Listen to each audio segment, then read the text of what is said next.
Welcome everyone. Very happy to see you all here. My name is Anna. I am the Executive Director for Mitra Fagio. This is the last of our webinar series. The last, but definitely not the least. Very excited about this discussion that we are going to have today about the COVID-19 pandemic and how we can basically build the world that we want to see from it. I think we are ready to start. And so we have 40 speakers today.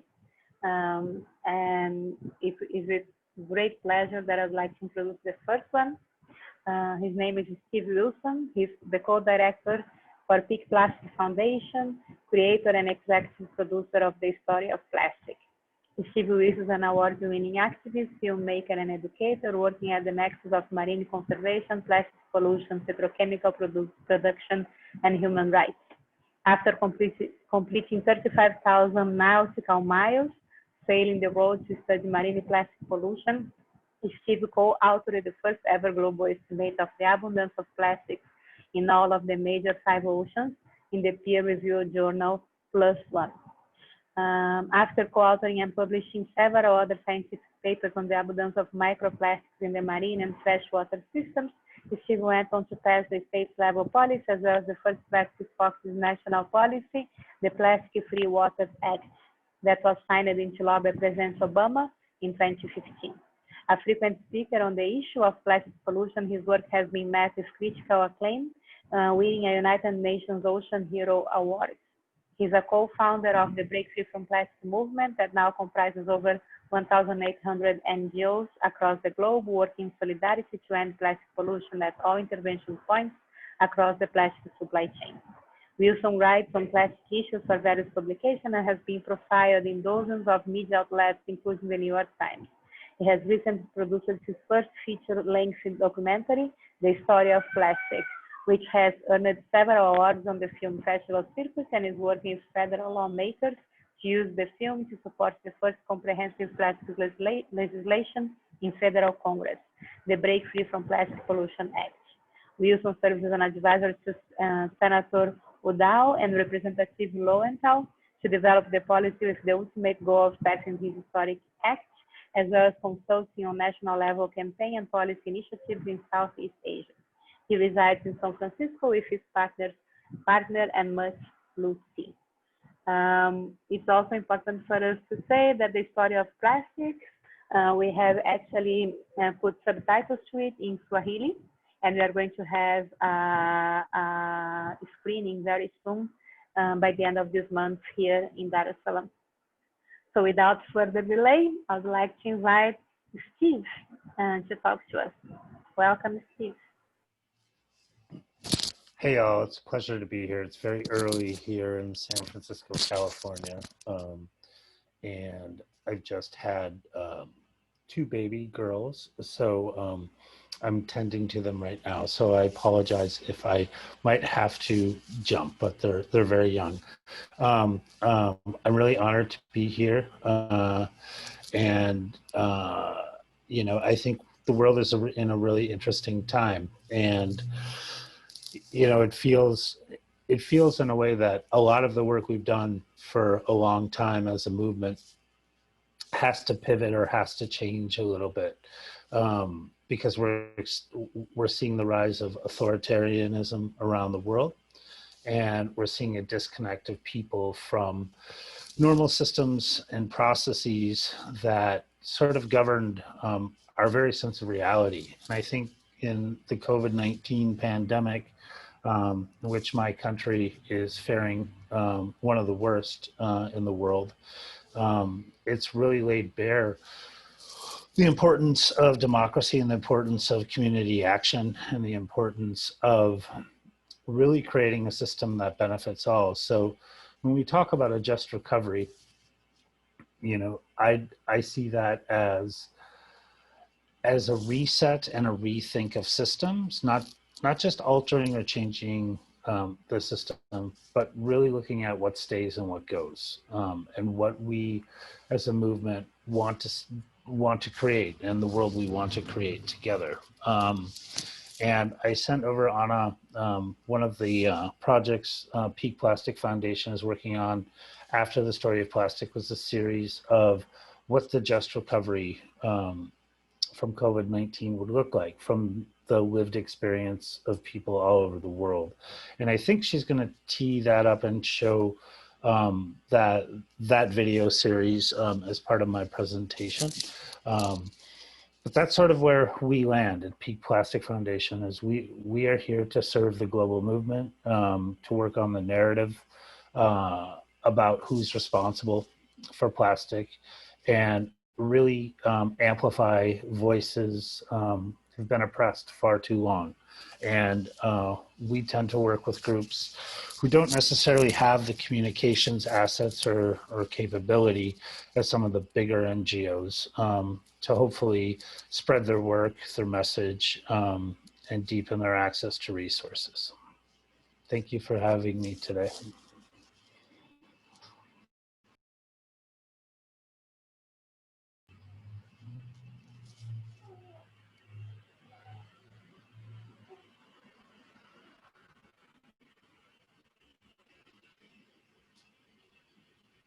I am opening the video just in a couple minutes.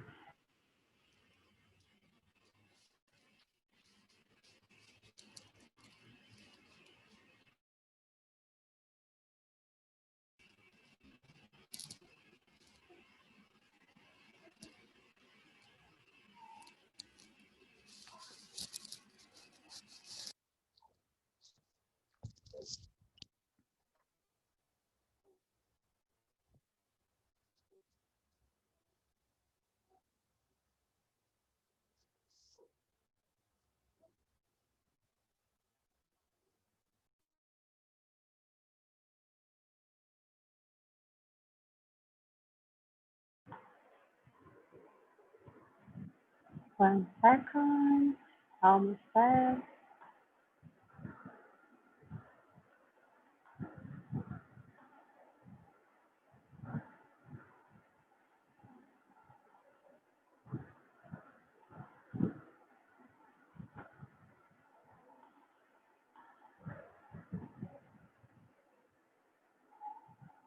Here, okay.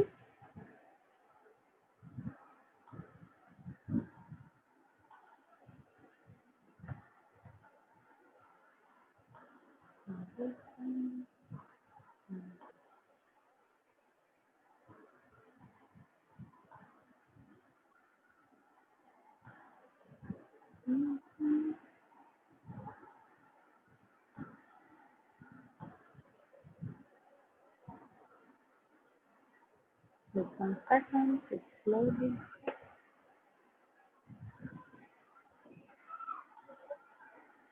Let me just go back to the beginning. There we go.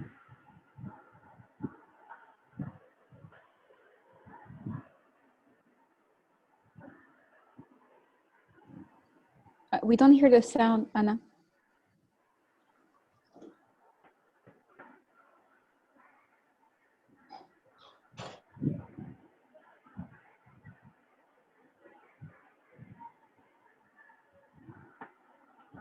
Sorry, just my internet, I think, is a little slow, but we are going.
Hey, Anna.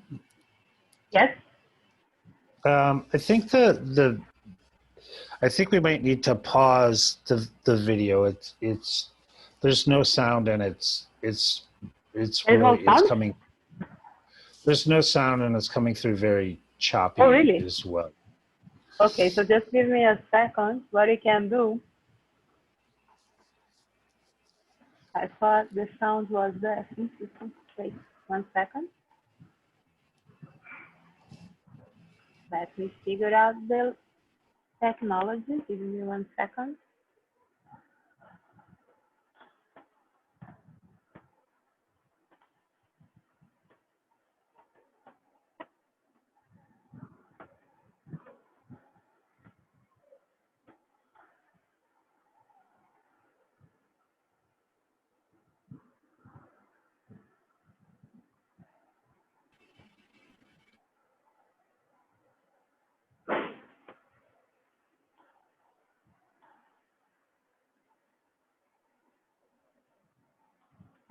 I think what we can do while I figure out the technology of the video, we can switch things around a little bit so that we have another speaker speaking first, if that's okay with everyone. And then I figure out the video and then we come back with Steve. Does that work?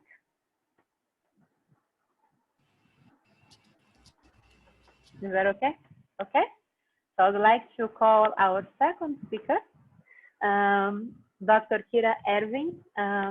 She's an urban sociologist and senior researcher at the Urban Future Center at the Durban University of Technology in Durban, South Africa. Her research and publications focus largely on how engaged projects can build social justice responses for really change in the urban context. Her past projects explore how people's economic, spiritual, scientific, and symbolic meaning should be part of policy making for environmental and social justice. Her projects make use of creative participatory methods, and she collaborates with colleagues in civil society and activist organizations to produce forms of public storytelling that extend research beyond the walls of academia. So it's my pleasure to have a dear friend and someone that I really admire here. Kira, the floor is yours. Hi, Anna, thank you so much for that lovely introduction. I'm very pleased to be here with everyone today. When Anna invited me, I'm afraid I've taken the request quite seriously. I've been puzzling about this idea of what a just recovery is. And I hope you forgive me if this is slightly too abstract. And yeah, I don't necessarily have answers in what I'm going to present. If anything, they're questions that are sticking with me and I'm puzzling over them. So I'd love to hear in the conversation afterwards if these are things you're puzzling over too. I'm just going to share my screen. Is everyone able to see it? Yep. Okay, wonderful. All right. You've probably read the piece by Arundhati Roy. If you haven't, it's an interesting piece to read. But this idea that nothing could be worse than a return to normality is something I think we do need to take seriously. And I wanted to share with you very quickly what my normality was in South Africa before COVID-19 brought many nations to a much slower pace. So in my country, we have the unenviable position of being seen as the most unequal country in the world at times. And we are spatially divided often in very stark ways. So golf courses sit right up against informal settlements. We have a number of ways in which the social and the environmental come together in many ways to deepen our inequality. We are also in my country suffering from extensive droughts in some areas, which have impacted farming quite severely, but also actually everyday lives. And so we have both droughts and floods, sometimes quite close to each other. And as of this year, 42% of my country's greenhouse gas emissions come directly from our state-owned enterprise, Eskom, which relies overwhelmingly on coal and sometimes dirty old coal stations. My country is a fascinating place. I hope you will come one day if you haven't. But maybe you should take a long walk, because I'm not sure about flights in the just recovery either. But it is a place where things crash up against each other. It is a place where we really haven't managed to get our head around what infrastructure looks like, if it brings around cohesion, if it brings equality and equity. And quite frankly, sometimes our infrastructure is starting to fail. And then in the beginning of this year, COVID-19 arrived, and like many other places, we've seen a massive drop in our GDP projections of growth, as well as a drop in employment. If those of you who know South Africa, our employment levels are really, really high, sometimes hitting up in the unemployment level, sorry, in the 40%. So that is not something that people are happy about seeing. But there has been something interesting, and this is not necessarily the case, for example, Stiv, as in your country, unfortunately, but here we have had a government response that started to roll out far bigger sort of social support packages during this time. And I think for many of us, it gave us a kind of hope that what could happen if you had political will, and political will that decided to take a different trajectory. I mean, this is stating the obvious to some extent, but of course, what COVID did, the pandemic, is expose local, national, regional, and international inequalities. And this would be no surprise to many of you, because inequality really is also at the heart of rising emissions. Inequality is what is driving our climate crisis as well. And so in that sense, I completely agree with Erwin. Nothing could be worse than returning to that sort of normality. So where does that leave us then? And I'm happy to share this with Anna. If you are interested in the South African case, there's two reports that I think are worth reading. One by a partner organization, many people on the call might know already, Groundwork, that's based in Durban. And the other that just came out a month or two ago, in which a sort of collective of climate justice organizations have attempted to say, what would it look like, a just recovery in our country? So these are the things that have been puzzling me. And, you know, what does it mean to do systemic and structural change? And I think really we have to start to be quite honest with ourselves. I mean, capitalism is just, quite frankly, not compatible, I don't believe, with addressing climate change, certainly not in its current state. But there's many other systems of power at play in the world that may not also be compatible with climate change. So what does it mean for a just recovery if we acknowledge that both patriarchy, sexism, racism, homophobia, and other forms of exclusion really are stubborn obstacles? Stubborn obstacles to trying to imagine what a new formation in society, both locally and internationally, would really mean if we are to have a just recovery. And so I'm very interested, sometimes troubled, sometimes excited, to think about whether we can ignite within ourselves far more creative, just, and equitable social relations. How do we start to work together? So here's some ideas, and I'm sure many of you have been thinking around similar ways. What are some of the things that we need to caution against, and what are some of the things we might want to start putting our energy into? The first is resisting polarization. And Stiv actually said this when he started as well.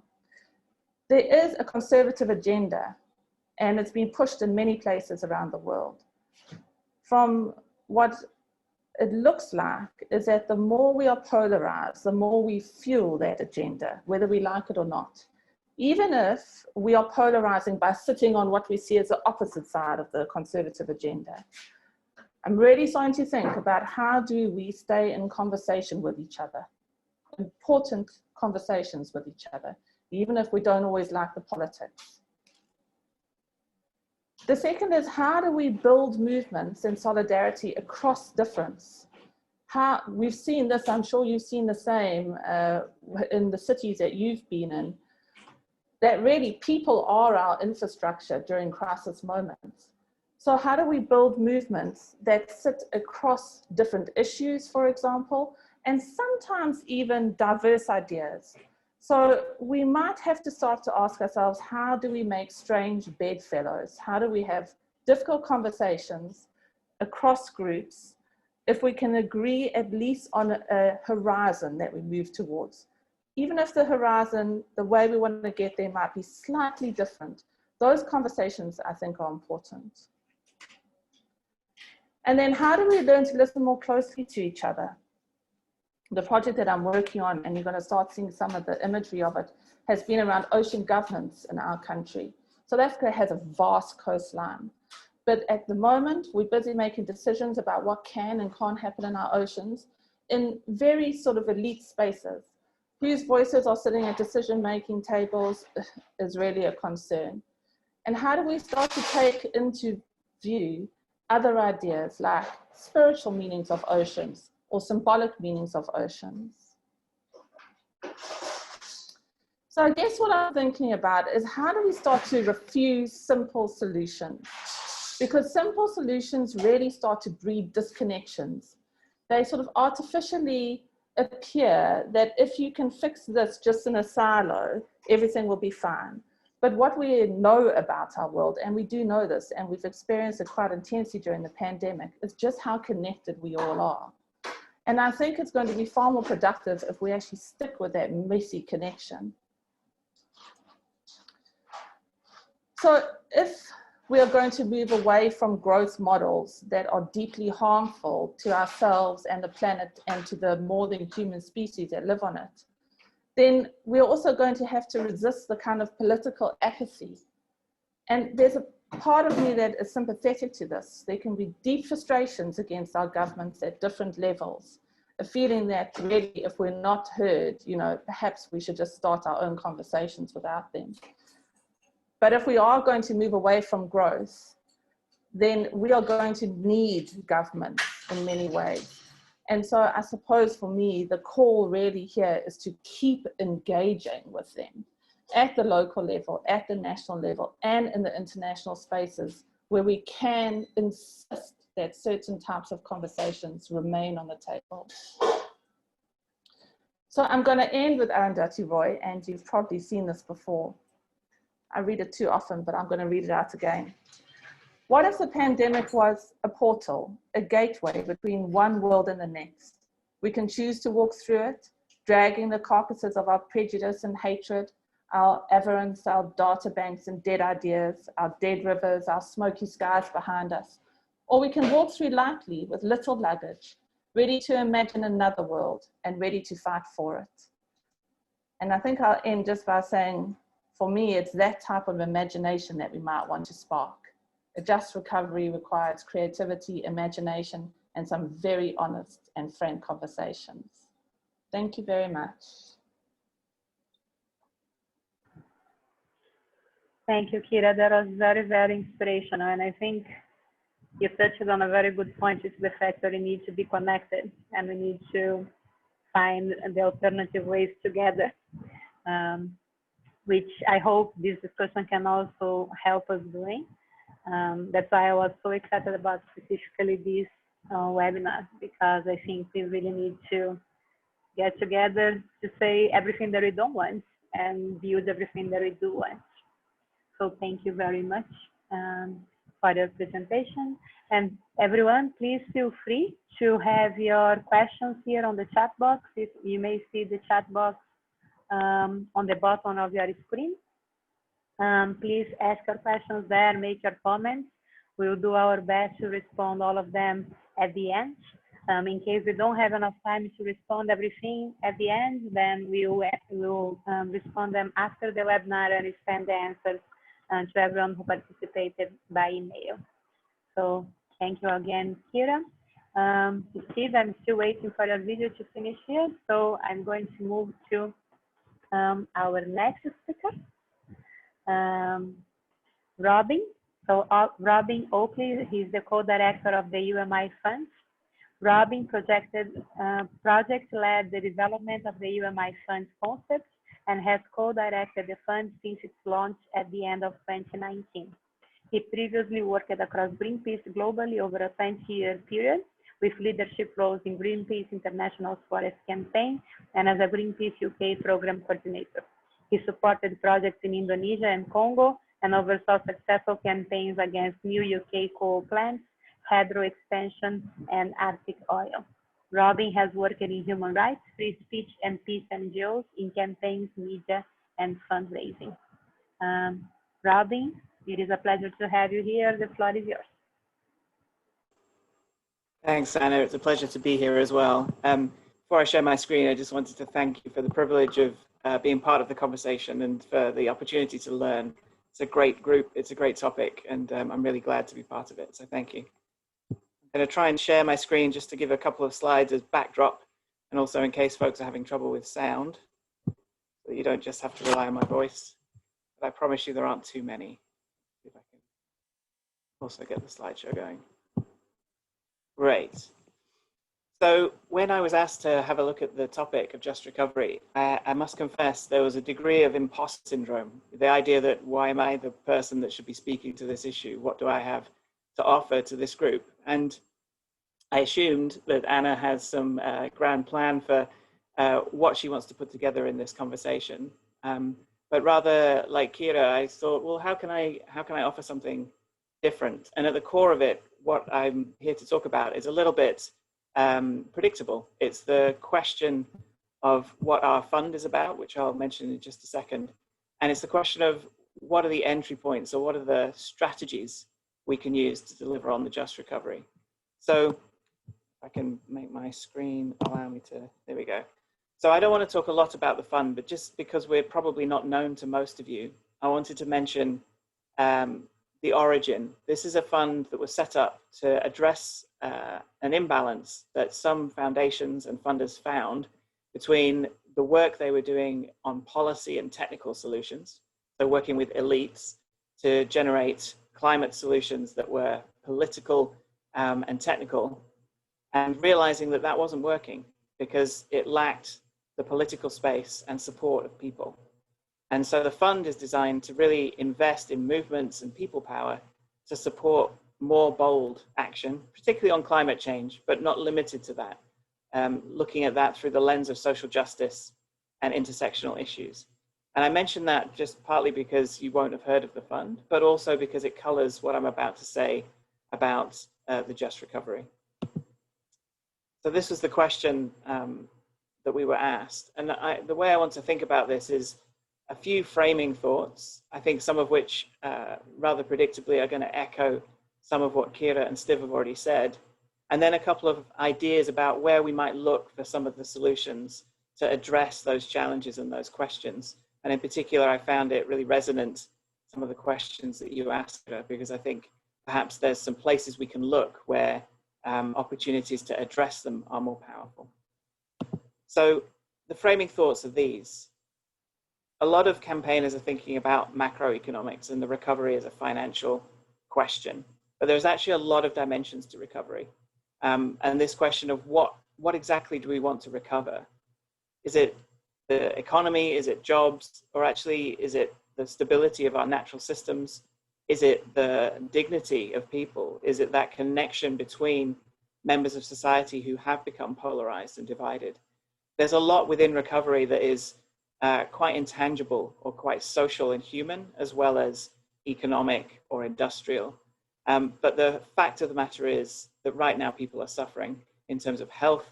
The pandemic is ongoing, but also in terms of their livelihoods, jobs being lost, and whole sections of the economy collapsing. But even as we think about those things, and that's very much where the big conversation is focused, I think we've got to think about some of those other pieces about how we rebuild communities, rebuild senses of purpose and humanity and connections at the same time. The second thing is a lot of the campaign discussions happening at the moment are focused on the really big numbers. So Bloomberg says there's $20 trillion in stimulus that's already been indicated. Most of that's loans or related fiscal policy. But at the same time, there's a looming debt crisis. There's been some alleviation of debt payments or delay on debt payments, but there's billions and billions of dollars amongst the poorest countries just being paid in interest at a time when the finances of every country are being pressured for dealing with the pandemic and dealing with the related social impacts of that. So we really do have a wicked problem, a complexity of issues coming together. And there are some big decisions made about where the money will go that are genuinely strategically important. So thinking about whether there's an announcement of green recovery or just recovery, which industries are bailed out, to pick up on Stiv's slide, the bailouts versus the investment in real recovery and solutions. These questions matter, but at the same time, they're quite abstract, or they're quite removed from the daily lives of people who are just worried about whether they're going to get sick, or whether they're going to have a job, or whether they can get to work. And I think it's not that we shouldn't engage at the question of those big stimulus policies, but it's that we need to think beyond them. And ultimately, all of that stimulus has to happen in a real place and in the real economy. And so that's where I want to focus for the last couple of points that I make, is how can we turn some of those big decisions, some of those very large gestures happening at a global scale or a national scale into something real. So having framed it, I now want to talk a little bit about cities. And this is why it's predictable and why it's coming from the Urban Movement Innovation Fund. But reportedly, over 90% of COVID cases are in cities. And at the same time, even without the pandemic, it's cities where many of the impacts of climate change and some of the other social and environmental crises that we face are being felt. And as you all know, at the same time, cities are increasingly the center of human populations. Already, urbanization has taken us to a vast majority in many countries of the population living in urban centers, but that trajectory is just accelerating. And urbanization, particularly in Africa and in Asia, is projected to continue. There's obviously a bump at the moment in many countries. People are thinking about how do they get away from those city centers after the pandemic. But the chances are that we're on a bigger road that leads to the vast majority of the world's population living in cities. And the majority of those cities, or at very least a very large minority of them, haven't been built yet. So there's a real question about not just how we go back to something or how we recover something from the past, but also what are we building from the future, informed by the health crisis, but also the environmental and economic crises that we're facing. So that's the impact of cities. And what I want to put to you is that there's an opportunity there as well, and the potential for cities to be a venue in which a just recovery can be nurtured. So here's just one example. Networks of city mayors already using the language of equity and inclusion as part of their platform for recovery.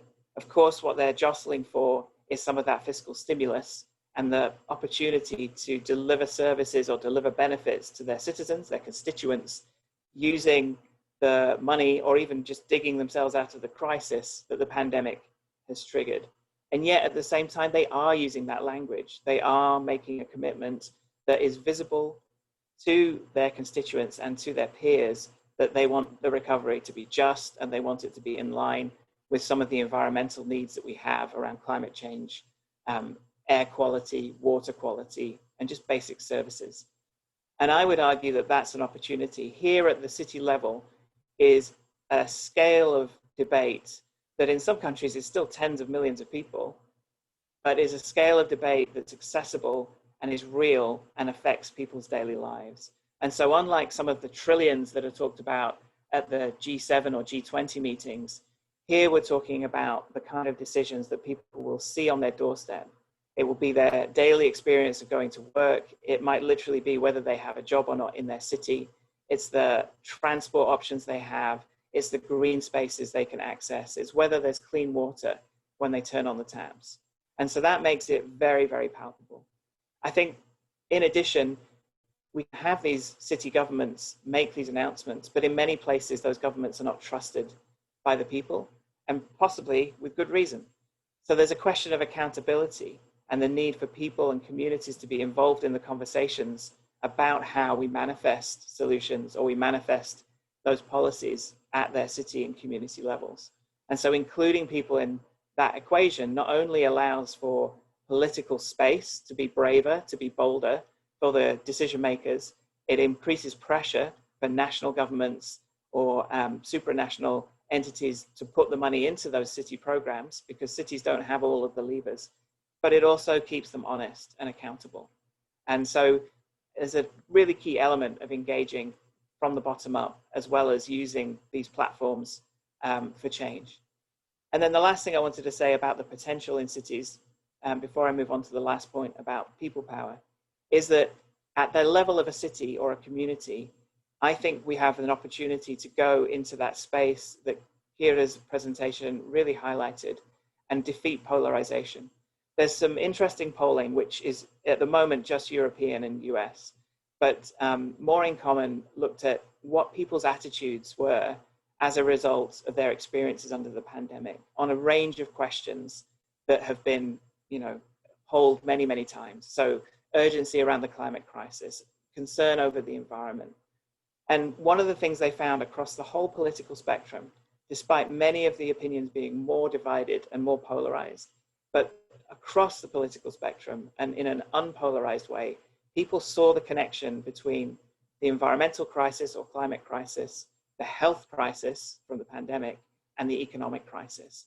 And that most people, regardless of where their politics sits, believe that the solutions to the three different problems are related, and that they responded best to messages and ideas that touched across those three. That's not the end of the story, though, because many of them didn't believe that those solutions would ever happen, or that they were able to influence them, or that they were powerful in that space. But I think in there lies a really important thread. If we can cross the political divide with the idea that creating a better world or creating a better experience for people is about addressing health, climate, environment, and the economy together, and then enable people to make that jump to feel part of that solution, or that they're empowered in that space to be shaping that solution, that it's relevant to them, that they have ownership of it, then I think we build a very powerful, non-polarized movement for something better, for a more just recovery. And so my last thought is looking at the scale and breadth of people power before the pandemic.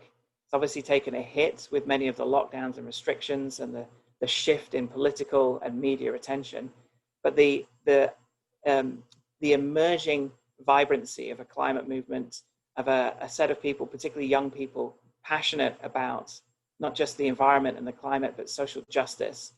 And we multiply that by the experience that many others have been forced to confront of seeing their lives collapse, either through the health crisis or through its economic tail, then there's a very, very important opportunity to take those different concerns and different communities and bring them together. And so the last thing I wanted to say is that without the ingredient of people power, in real places, focused on real policies that are visible and change people's lives, we won't build that just recovery. And yet at the same time, in building coalitions, in bringing together our organizations, our movements, our networks, and trying to reach out and connect to others, particularly those unusual bedfellows, not just playing to the kind of more pure messages, but looking for where there's something in common across the divides, we can really build a groundswell. And I would lastly say that if we can put people power into the just recovery, if we can put people at the heart of the solutions that are rebuilding the society and economies that we need, then we can grow that just and green recovery from the grassroots up. Thank you very much, everybody. Really appreciate your time and attention.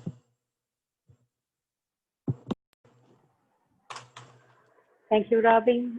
Really appreciate your perspective. And also, I think it's quite interesting for us to think that we actually had this pandemic in a moment that there is a shrinkage of the democratic space.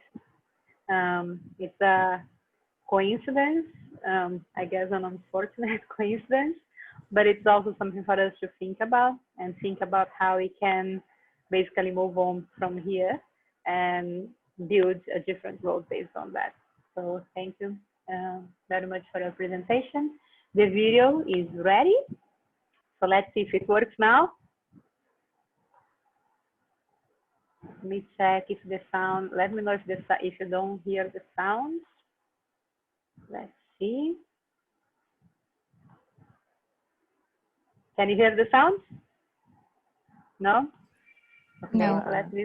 let me find out how I do that.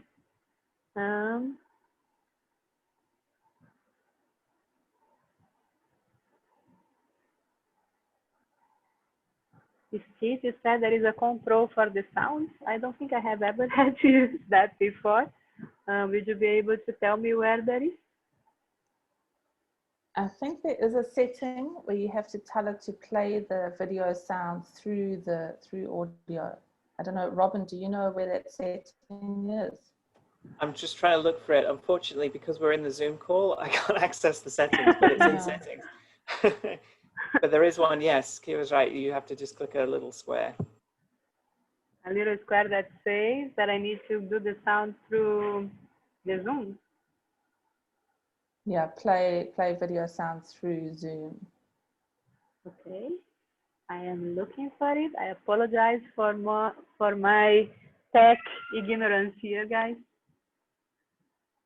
Don't think I've ever had to do that before.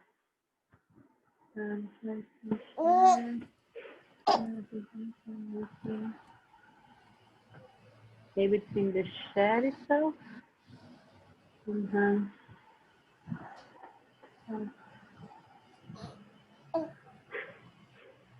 Maybe here. It might be an option that comes up when you first share your screen, Anna. So if you unshare it. Let me unshare and share again. Yeah, I just went online to look at some of the help pages. It looks like there's a share computer sound. Just found it. Great. Thank you. I apologize, everyone. Always learning.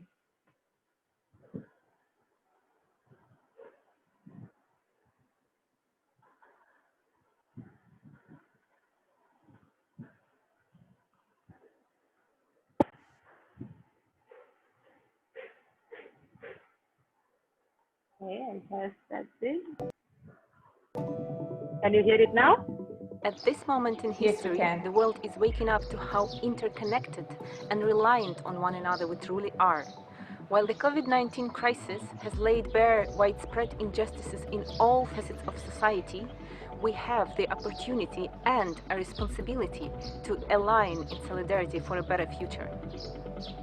Break Free from Plastic members from all over the world have worked out principles for a just recovery to demonstrate our demands and expectations for the world we want to live in.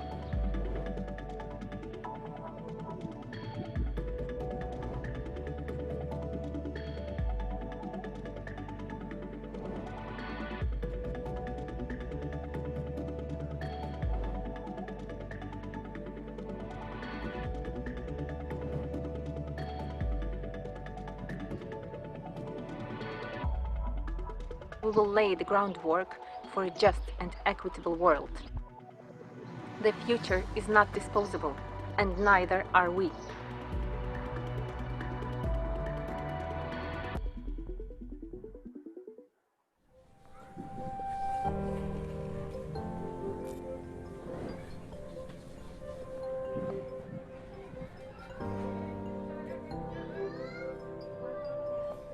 If we look around in our cities, they are full of people like construction workers, domestic help, repairers, and hundreds of thousands of informal workers like waste workers. They save the cities a lot of money in the way of manpower and resources by doing free collection, segregation, and recycling. And yet we treat them very callously when it comes to their health, when it comes to their livelihoods. We cannot afford to treat people as second-class citizens. In India, we witnessed something horrific during the pandemic. Hundreds of thousands of migrant workers left for their villages, walking it because the cities had shut down. Their jobs and incomes were not there anymore. Landlords were throwing them out. Where would they go? Can we afford to make these mistakes again and again? We need compassion for the planet and for people. We need to focus on a recovery, keeping the poor at the center of our solutions. We need to provide the poor with water, with decent housing, with food security. We need to see that health security is free for all. We need to share our commons and our resources. Environments and human rights cannot be compromised.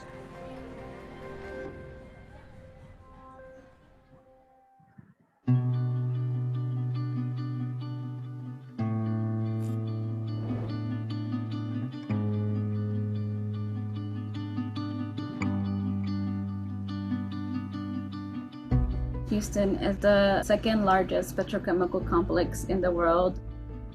One of my family members was recently diagnosed with cancer, and I know a lot of Ben's Line community members can relate to me because they also have family members that have cancer. And it does make me mad because I think about my relatives and the ones that I have lost, and how if they had better avenues, they would probably still be here with us.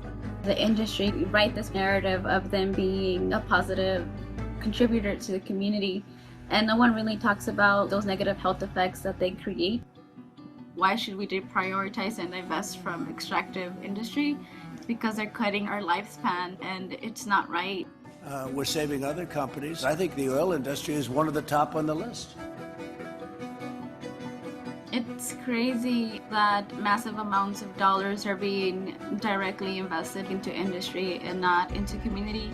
The community is really not the priority of the government. There's a lot of community members here that don't have the means to survive, especially right now during COVID. And local-owned businesses that are having to close their doors forever. We're always just so focused on survival mode and making it to the next day that we can't begin to focus on even investing in ourselves or our youth. So that chain needs to be broken, and it starts through community investments. We need to transition the workforce towards sustainable economies and provide free training programs, but also make sure that we're investing in our cultures and those natural systems that don't necessarily always revolve around an economy. We need to start investing in community resiliency, not in corporate interests.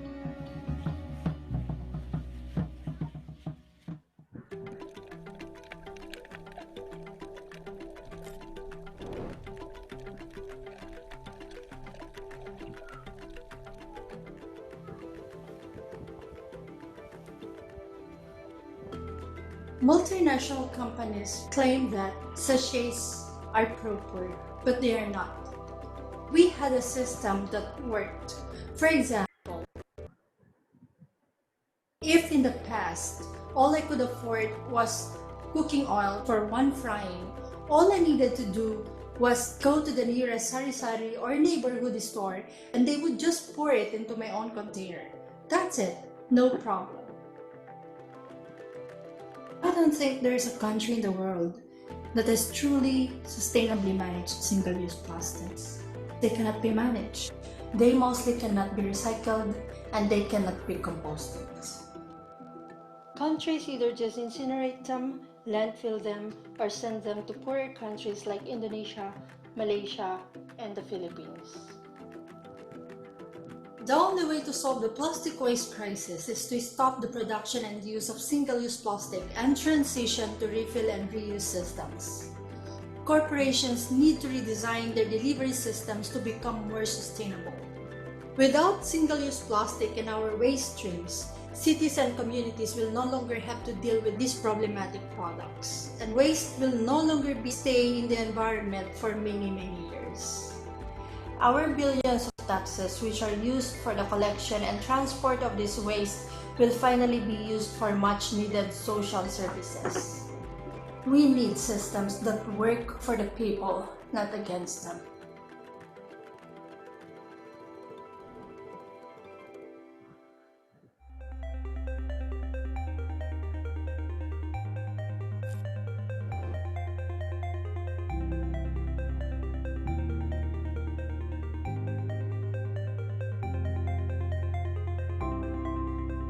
There is a double standard by companies who take advantage of global south communities, producing materials that we have no infrastructure to manage and telling us that the only way out is to invest in false solution technologies such as chemical recycling and incineration.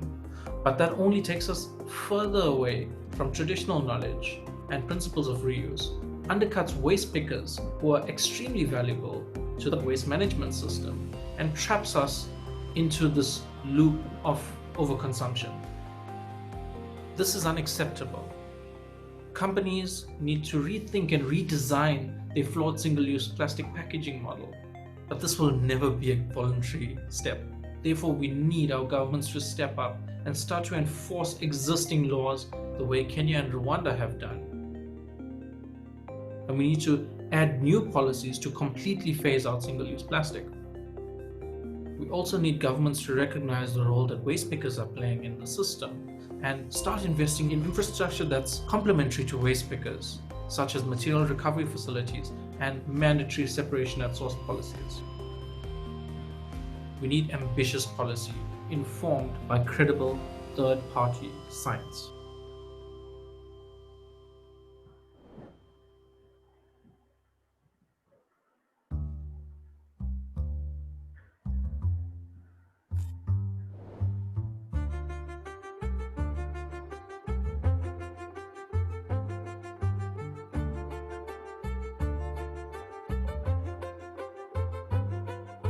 Communities in the Ohio River Valley and in Appalachia are no strangers to the boom and bust cycles that accompany the extractive industries. Like clockwork, an extractive industry comes into our community and seduces us with promises of jobs. And whether it's coal, steel, oil and gas, or now petrochemicals, the extractive industries continue to set the political and economic agenda for our region, and they get away with it. Our political leaders, representing moneyed interests rather than those who elected them into office, continue to treat Black and brown communities, environmental justice areas, and the homes of the poor and working class as sacrifice stones. Communities have been stripped of the ability to exercise control over what happens in our own backyard. Impacted communities need self-determination. We must support community efforts to hold industry accountable for impacts. Regulators must measure and monitor emissions and health impacts. I dream of a world where we are investing in systems that prioritize care, nurturing, and regeneration. Right now, our communities are struggling to survive. I sincerely believe that another world is possible, where our communities will thrive.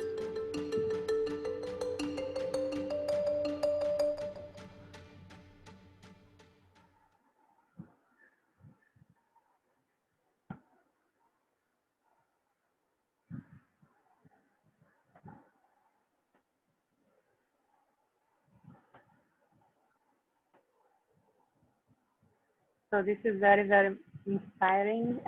Thank you, Stiv, and I think it shows exactly what we need to be fighting for. Just one second, let me stop the video playing again. There we go. You don't want to play the first time, now you want to play it twice. So it's very, very inspiring, and it's a very impacting movie. Stiv, would you like to talk a little bit about it? The floor is yours. Yeah, and thanks all for bearing with the technology and the bit of a lag. We produce these based on some sessions with about 100 NGOs worldwide on trying to figure out as a movement what would be the sort of principles by which we would build this just recovery. And so these were workshopped with about 100 NGOs over about a 6 to 8 week period, right after a bunch of countries started going down in lockdown, including my own. And this was sort of the result of that. And rather than, producing something very technical, we sort of wanted to get to the base of what the human story was with regard to what a just recovery would look like, and also demonstrate that there is solidarity all over the world and shared ideas. And so we're all struggling with a lot of the same issues: the access to healthcare, economic resiliency, structural racism, corporate greed, which, you know, we see the themes here. But, you know, it was truly an experiment to see if, one, we could make films remotely in a COVID world, and, you know, actually get footage and audio from around the world, which is very complicated. It's very hard to produce this way. But I think the result is pretty resounding and strong, you know, from a unified voice around the world.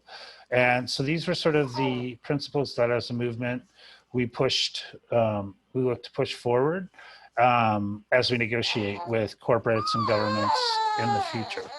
And sorry, it's my daughter Ocean chiming in here, so I'm going to go on mute. Well, we are always happy to hear the voice of the ocean. I think it's very appropriate to what we are talking about in the moment that we are living in. I think the Just Recovery, so I was part of those discussions about how we should move forward and how we should basically engage. And it was a great pleasure to be part of those conversations and be able to also bring some African perspective to the discussion, while we are all trying to think about how to move together, how to fight for the same outcomes, despite coming from different realities and having different work going on. And I think the video shows in a very strong way, like the feeling. It is quite interesting that we actually need to advocate for things like prioritize health for people and planet. Like that should just be obvious, should just be the way it is. So thank you, Steve. Thank you for the video and for your contribution, and our greetings to Ocean. And without further delay, I would like to call our next speaker, Esra Tats.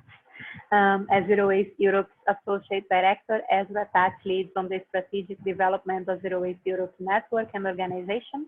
She coordinates the development of European campaigns in partnership with Zero Waste Europe members and partners across the continent, and acts as European Regional Coordinator towards Gaia International to further promote Zero Waste models worldwide.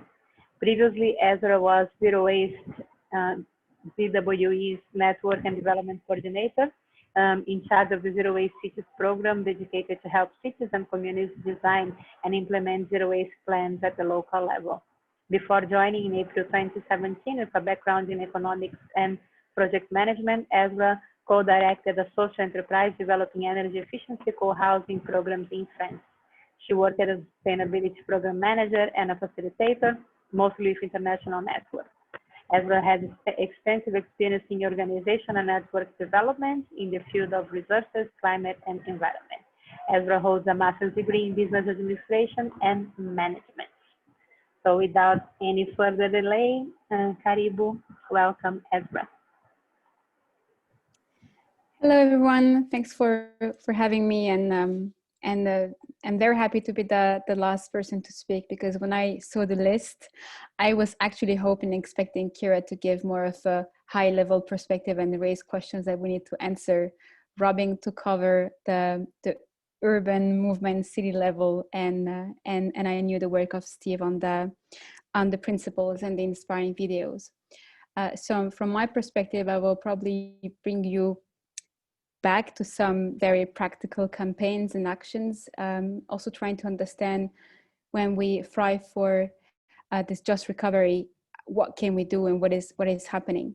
So I think it's maybe important to say that I will speak, as the name of my organization says, from a waste perspective. But as you know, waste has implications on many areas, including social justice, environmental justice, among others. So I'll also share my screen, and I'll go for a short presentation to say a bit what is happening, especially from the European perspective. Maybe it's important for you to know who is speaking and from where I am speaking. So for those who don't know Zero Waste Europe, we are an advocacy network the core of our work is to influence the EU policy making, because we have the chance in Europe to have this instrument that whenever we manage to influence the European Union, we actually have an impact on 27 countries and beyond, actually, because often our policies impact relationship with other regions in the world. And the way we do this, we do it by doing movement building and facilitation. We are, for example, co-founder of Break From Plastic, and we do the coordination of the Break From Plastic movement in Europe, among other coalitions and our own network. And the last part that makes us, I think, I wouldn't say quite unique, but we are among the few networks that also have implementation on the local ground.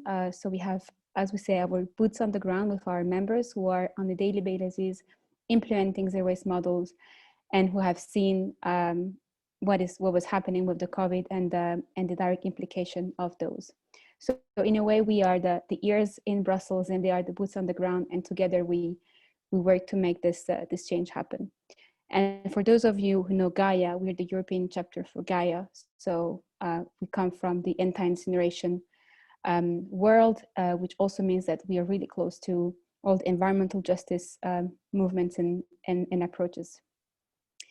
In my presentation, I wanted maybe to go back to some of the what happened. I think we spent some time trying to make sense of what was the implication of COVID on everything that we were working on.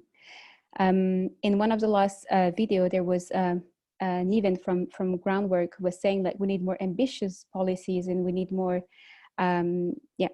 policies that will actually reduce the need for single-use plastics, for example, or even ban some products. But in Europe, we are coming from a place where we actually had this. We just before the COVID, we managed to get something that is called the Single-Use Plastic Directive, which is a piece of legislation that is quite ambitious. And as you can remember, what happened directly, it's the industry using fear of people to push back, but really in a way that is so inelegant that we were even thinking like how they can really go public and even say these things. Like saying that single use is safer than reusables, for example. Quite thankfully, the European Commission replied, no way, we're going to move forward. And actually what we see with this pandemic is like, we actually really need to reduce waste. So it was one of this first thing that we were thinking. And from a just recovery perspective, like industry winning will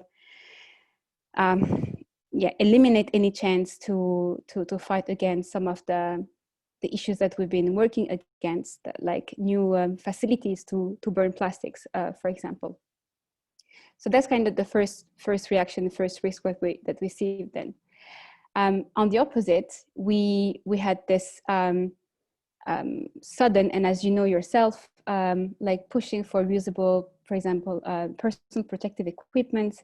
It has been quite quick as well, and a lot of communication about let's not use single-use equipment, let's go for reusables. And this also allowed more people to be reached out with this plastic issue, because more people, even those who were not very aware of the plastic issue, started seeing the problem there in their streets and realizing that something was going wrong. We also saw quite quickly that, again, from an economic perspective, there was a lot of attempt to protect local businesses, because I don't know what happened in your region, but in Europe, all of a sudden, markets, local businesses have been closed in favor of supermarket chains. So the impact on local economy, local jobs, has been massive, just because in a way we were favoring the big FMCGs, their products, and the big supermarket chains. So we've seen, for example, this campaign from an organization called City2C, promoting contactless coffee and providing guides. This was like the first reaction that is quite inspiring for what is happening just next.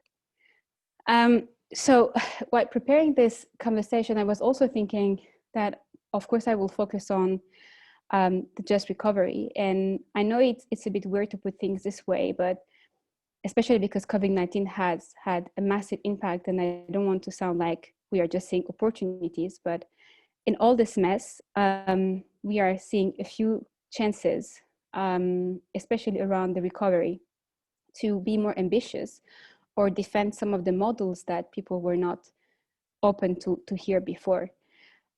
So I will give you this example of, when you can bring your own cup or your own container to a cafe or restaurant. It's something that is quite popular in Europe. The first reaction has been to stop this, not allow this anymore. And like business owners were right, the idea was to protect workers. But what we said as this race movement and the plastic-free movement was to say, let's go for something that is more ambitious. Let's go for systems that are professional and that are certified for health and safety. Let's be even more ambitious in what we put in place. Defending always the idea that this is an opportunity to favor local jobs versus like chains that might have a change their strategy and all of a sudden move their business. So this is a type of, again, it's hard to say the word opportunity, but things that we see, and today we can really go to decision makers and say, remember when we're talking about deposit systems with the pandemic, we are seeing now that we need something even more ambitious. And the other thing that is also something that is interesting from a recovery and zero waste perspective is we've seen, for many years, we have systems in Europe that are about washable system for nappies or any other items that are usually single use. And there were like a few business models, startups, and this one is a cooperative in Italy that created solutions that are now becoming interesting for national governments, especially in Italy in this case, where it's a system where you rent or you buy a reusable mask. There's a collection system, they get sanitized professionally, so you can use them as much as you want. And the interesting thing is, for us, from a policy perspective and systems change perspective, it's a cooperative that favor people who are usually excluded from the labor market. It's totally local, it's high tech, and it's using products that are environmentally certified. And using this example, we are also going back to push for some changes on other plastic pollution products like single-use menstrual items or single-use nappies. So we are actually seeing some opportunities there for us to push for something that we are thinking is part of what could help a recovery from a job perspective, but also a health perspective. One thing that we see, unfortunately, is like the alternatives, they've been really criticized. And one of them is this packaging-free shops. Again, in Europe, we have today over 600 packaging-free shops in different places, different types, like individual businesses or cooperatives. And one of the effort that we're putting is, especially with the pandemic, showing that despite the risk, most of the customers, they still went to these places and favored shops that are often organic food, locally grown food, with people, again, who are often excluded from the labor market. So something that is completely different from the big companies who are actually benefiting from governmental help to rebuild after the crisis. The only, like big cloud in the sky, I shared the link to this new report that is extremely important and quite useful for any of us working on plastic-related issue, waste-related issue. It's this connection between the crisis and the plastic crisis. So to put it simply, the economic slowdown has punctured demand for oil. And as a result, this has cut price for new plastic. So in other words, to produce products, it's today more than ever cheaper to use virgin plastic than recycle it. So products with recycled plastic are going to be extremely expensive, which is just pushing for more demand and opportunity for virgin plastic. So there's this big cloud in the sky that is going to be one of the issues that we will need to tackle. So hence again, the need for local community-driven community-owned systems that are about refillable, reusables, as explained in the videos that Stiv shared. The two last points I wanted to mention, because how does all of this happen? Like, who is actually doing this? I was hoping that some others will go into the principles of just recovery, what other speakers did. But I wanted to maybe give this example that those are a few stakeholders that we see contributing to the just recovery effort. The additional question mark could be academia, but it's also all this financial flows and funds that are today being discussed. In Europe, we are talking about the Recovery Fund, the Green Deal, the E-Green Deal, and it's still a bit unsure how this money is going to be distributed and on which criteria. One thing that we try to do is to make sure that we exclude, for example, incineration from being one of this industry that, if you factor in the risk of plastic, exploding, plastic production exploding again, and single-use plastic products flooding the market, there will be a demand for more incineration. So that's one thing that we try to fight. But then what is happening on the ground today, at least again from a European perspective, and what does it mean to build movements? Of course, one of the most obvious examples for us is the work that we do in Europe with zero waste cities, that brings together as a minimum the civil society groups, local authorities, and local businesses, and what we call solution providers. So all the people who are not necessarily people who would work together in normal times, but here, a local authority doing their best to reduce their waste, pushed by civil society. At some point, they reach a situation where they cannot reduce. And we saw with the single-use masks, for example, it's most of the waste management in any cities, and even in the most developed ones, they had this massive explosion and without knowing what they could do about it. So there's this effort of local businesses who are, as I said, often like favoring like social jobs to get together. And we have a few examples, and I prefer to share actually a couple of documents for you to dive into, also because they're quite Europe specific. But I also wanted to share as a last slide, 2 slides. This effort from our global movement, the principles for zero waste just recovery, they connect very well with what Stiv has included in the outcome of the process that we saw in the videos. But I think what is important is transition is inevitable, justice is not. So we are trying to make sure that in any transition plan, this justice angle need is embedded. I've added 2 links there for you, and I'm happy also to share the slides so that you can have access to those. And we just recently, our colleagues from the US have also produced a guide to building like just and resilient zero waste cities, which I think some of the principles are extremely inspiring, whoever you are and wherever you are in the world, because they connect again to what I wrote below. So accelerate economic recovery, protect public health. As Anna was saying, it's amazing that we are still talking about having this as a priority, but also manage the waste crisis, which with COVID, it's still there and exploding, but also mitigate climate change by not going to false solutions or making sure that we divest fund from things like chemical recycling or even like traditional waste to energy incineration systems. So I think this is a practical guide that I really invite you to dive into. It's very inspiring with a lot of examples that could be more actionable.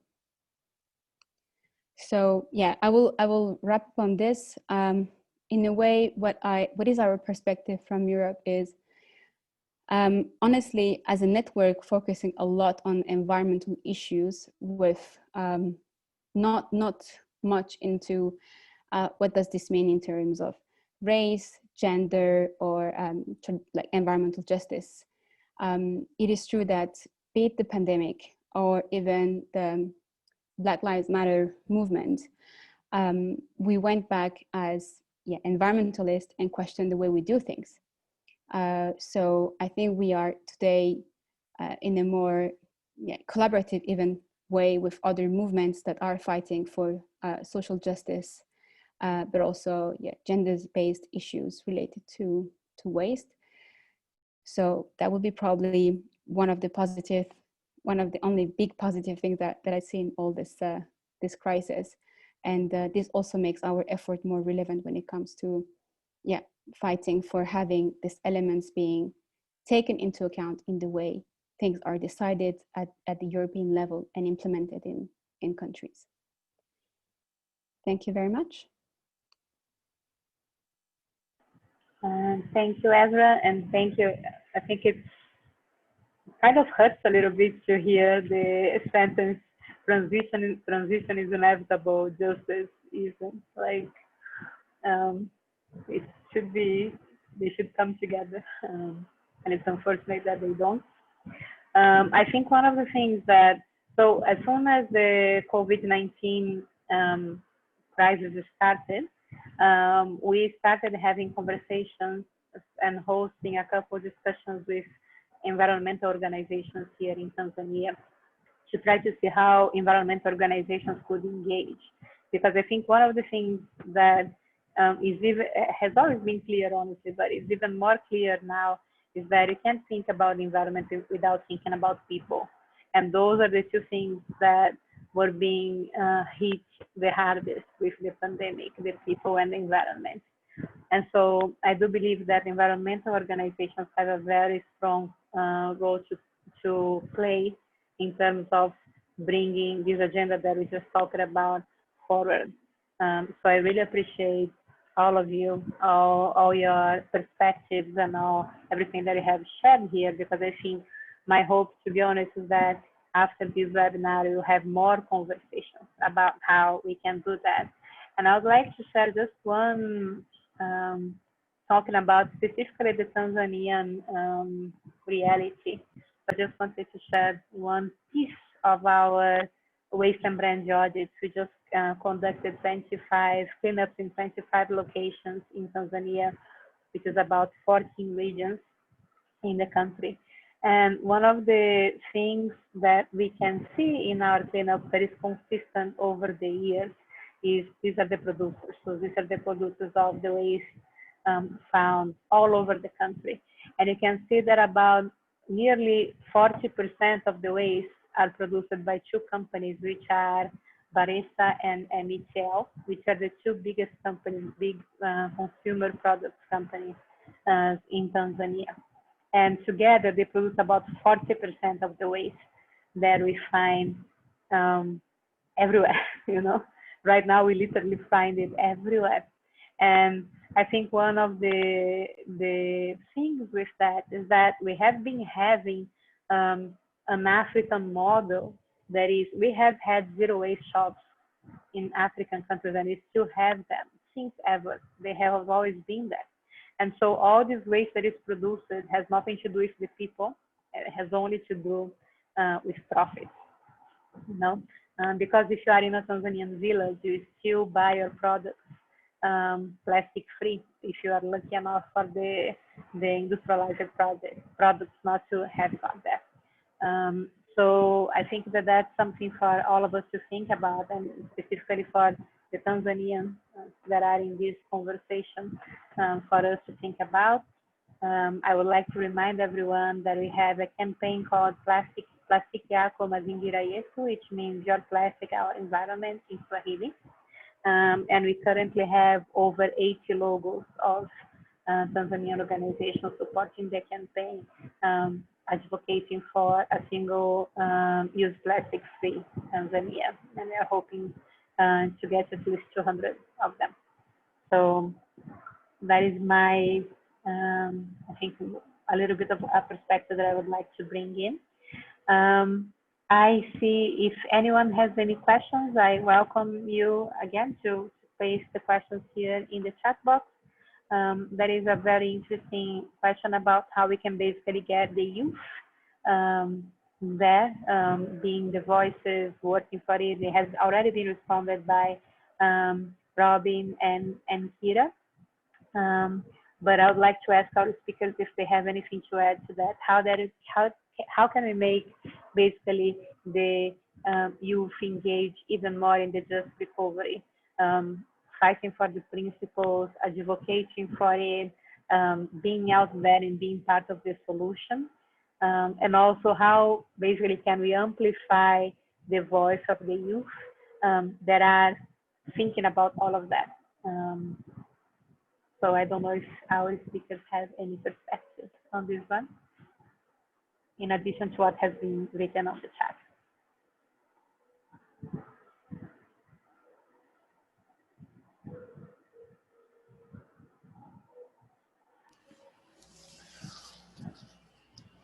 Anna, could you just repeat the question? So basically, how can we amplify the voice of the youth, of all the young people, that could basically play an important role in the just recovery? And how can we basically give them a protagonist role in building this new world that we are talking about, especially considering that we are going to be the one living in it? I think this is Stiv. Sorry, staying off video for a minute as I'm feeding a baby.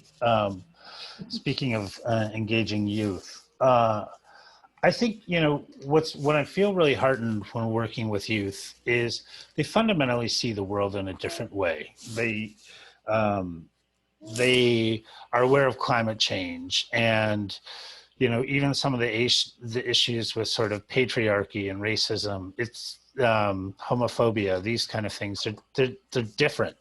And you know, in the United States, I think, I hate to say it, but there is a political class that simply needs to pass on. I should say much of our political system is governed by very old people that represent very old ideas and very old structures. So, you know, as we, you know, work with youth, I think the reminding them that their voice is the power that is going to change the future, and providing as many opportunities for them to speak their mind and speak truth to power. So I think we, as sort of perhaps elders in the movement, have a duty to facilitate that. And so, you know, I certainly recognize I have two daughters that didn't grow up in a post-COVID world. They will never know a world previous to that.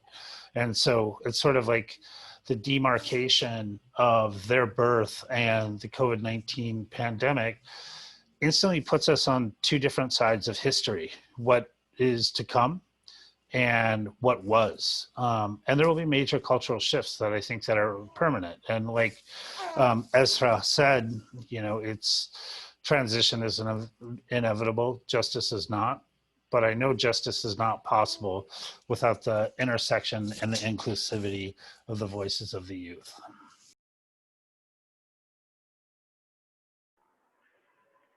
Thank you, Esra. Yeah, if I may to add this like very quickly, I think also going back to the Kira's comment in the chat, what we see at least with younger activists is they have a less fragmented view and approach to things. And it's what Stiv was saying. I think we are the way which we do things traditionally in environmental movements, again in Europe, and I'm sorry to speak only from that perspective, it is true that we don't integrate quite well other type of oppression or other issues. And the way we are looking into integrating youth climate activists, for example, it's like by hearing what they're doing and connecting with them on specific topics. Recently, this weekend, there has been some incredible actions against the petrochem industry here, and most of it was really led by young activists. So I think we are, and it's made me really sad to feel like I'm 35 years old, and I see that people who are just 10 years younger than me have just a more open mind and very like an approach that I admire. I feel very old all of a sudden. But it's true that by just having these people joining our organizations, like integrating them and not hesitating in hiring young people to have their perspective, it's something that is as simple as this. And then we have all the partnership with youth movements that we do more traditionally, but like having these voices like around the table, it's something we probably need to do a lot more. Also to give them another way of action beyond what they're already doing on the ground. Thank you, Esra. Robin would like to add anything? Yeah, I'll say a couple of things. Keeping it brief because I already commented in the chat, but I think one thing to think about with the youth movement is sustaining that motivation, sustaining that sense of engagement. So everything that folks have said, I think is absolutely true and very wise. And in addition, I think you can see with the school strikers, for example, the risk of burnout of having committed to something, particularly something very big like tackling climate change or intergenerational justice, and having such a profile that they're not necessarily seeing change and being made to be sidelined by the pandemic. And so I think one of the things as a more broad movement that we can do to support the activated youth is to make sure that there are places for them to go, absorption in terms of organizations and networks, but also places to focus in terms of campaigns where they can have a real impact. And talking of youth, that's my son having his online class in the background. So I think, finding places where the difference and impact that the campaigns make is palpable is really key. And I'll hold my second point because I think I'm going to be talked over if I do. Anna, maybe I could just add one more thing, is that sometimes it does get a little bit more tricky. So some of the work we do are in very privileged schools here in South Africa, where the majority of the students are coming from not just a middle class, but very well off families. And that can be a difficult space to work in, but we're increasingly seeing it as very necessary, because the way that the system perpetuates itself at the moment is that those young people have a higher chance of being in some corridor of power, whatever that is, business, government, etc., even civil society. And at times there is some concern there, because what we see is a very aware and conscientized group of young people who are very pro-environmental issues, who are very aware of climate change, but are sometimes not as aware of how their own sort of privileged positions make them lean towards prejudice, actually, ideas of where the problem lies. So there can be an idea that they are good, but poorer people are a problem because they litter, for example. And these are the ideas that we are trying to engage them on, to say, actually, that way of thinking is highly problematic. And it in fact, what it does is it blinds you from a more environmental justice thinking. So I'm just putting it out there that it's not that all youth, certainly in our country, have an environmental justice consciousness. Sometimes they can have an environmental consciousness, but the social justice aspect is lacking. Yeah. Or vice versa as well sometimes. I think something, just again, to talk a little bit about Tanzania, I used to say that the two things that grow the most in Tanzania is the amount of waste that we produce and youth unemployment. And so I think that that's something that also shows that the solution to the waste situation may be youth employment. And so I think that's also something that we should keep in mind. Well, I am conscious that we are 9 minutes past our time. So I would like to just close the webinar with one final question to each one of our speakers. If Stiv had to leave because Ocean needed him, which I think Ocean should always have the priority. But I think my last question here is just, if you would leave just one message about the role that you would like to see post COVID-19, what would that be?